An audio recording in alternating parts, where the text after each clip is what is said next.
Hello and a warm welcome from Brentry Allotment. My name's Guy and I've been part of a charity who've been trying to set up this allotment as Bristol's first dementia-friendly allotment.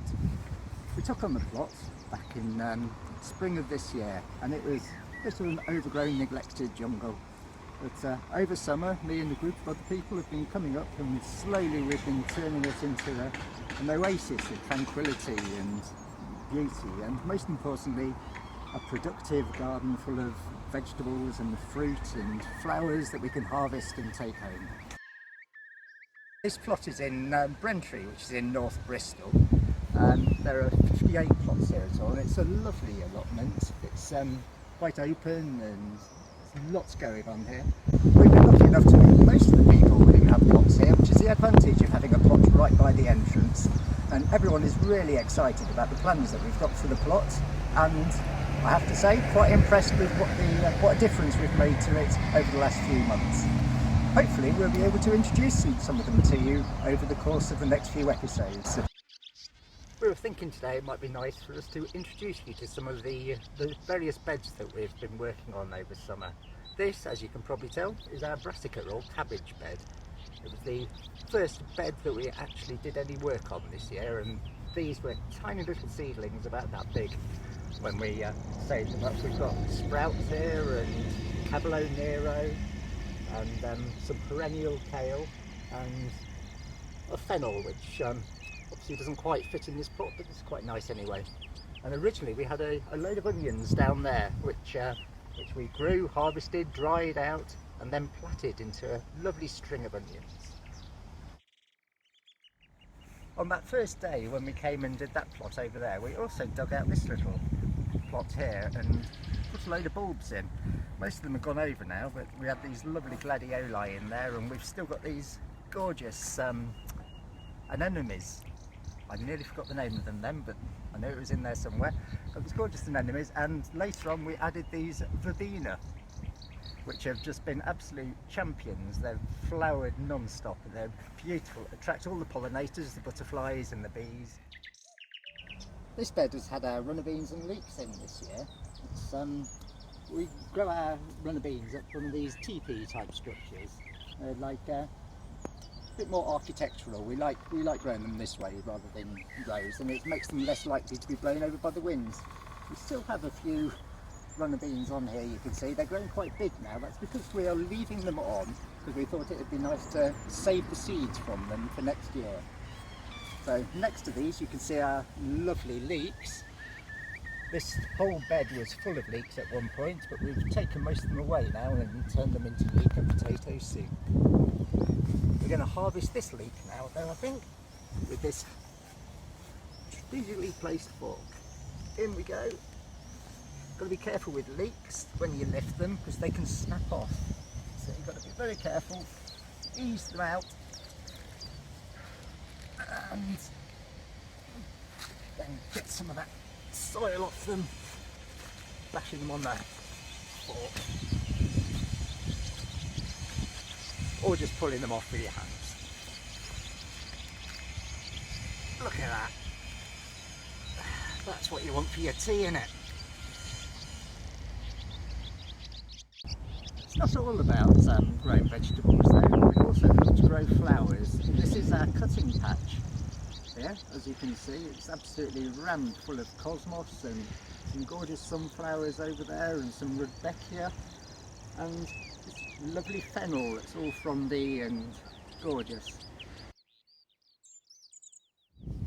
These beautiful dahlias have been grown by one of our friends here called Mike.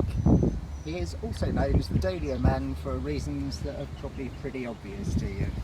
He's always kindly giving us away, giving away his veg and his flowers, and today he was here earlier and said we're more than welcome to help ourselves to some dahlias. So that's exactly what we're going to do now.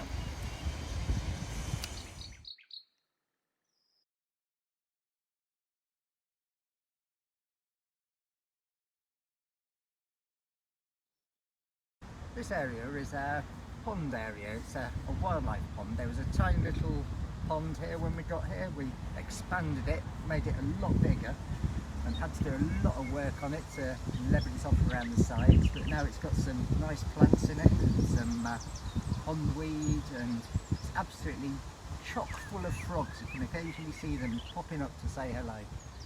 Next to it is our soft fruit bed. Again, it was an absolute overgrown jungle when we arrived. You could barely see any of the fruit in there, but we weeded out it all and we pruned like crazy, and now it's looking very well manicured.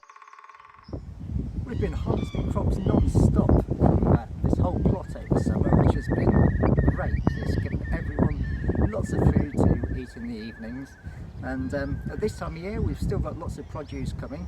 There's still lots of runner beans and some French beans and the leeks that you saw earlier, and we've also just harvested this quite impressive haul of squash and pumpkins, and there's a butternut squash and a Marina di Chiocchia and a crown prince and some cheeky curry, and the idea is that we're going to, well, I think that one's probably going to be made into a pumpkin for Halloween with a mask and maybe a candle inside, and the rest are probably all going to end up into soup or stews. And the good thing about pumpkins is they last a long time. Last year I harvested some that I was still eating in March and April, and you can save the seeds from them as well, which we're probably going to do with some of these and grow some more from them next year. Contrary to what a lot of people think, there's still plenty to do at allotment at this time of year.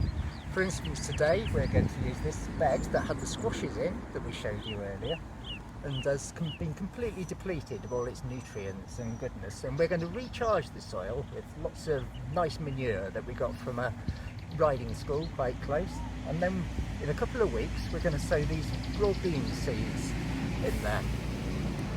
It'll give them a nice early start, and then in spring we'll have broad beans before anyone else. Here we are by one of our wheelchair accessible raised beds. We've only recently finished building this one, and the plan is to leave it over winter, and in spring we might sow something like carrot seeds in there, and we'll demonstrate how to do that if you come and join us, and maybe that's something you can do at home as well. Here we are by a bed rich with promise. You can't see much growing out of it yet, but there is loads in there. The string's a bit of a giveaway.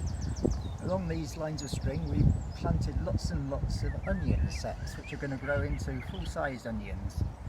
When you join us in spring there should be lots of onions with leaves up here and big bulbs below. These are red onions there, and I think we've got some white onions too, as well as some garlic in the bed over there. These soft fruit bushes that you see I'm surrounded by provided us with lots of gorgeous black currants and raspberries over summer, which we took home and turned into jam. Before we go, we thought we'd quickly introduce you to the most important member of the allotment team, Chumba the dog. She's been here most times that we've been here, and she loves it here almost as much as us. Not that she's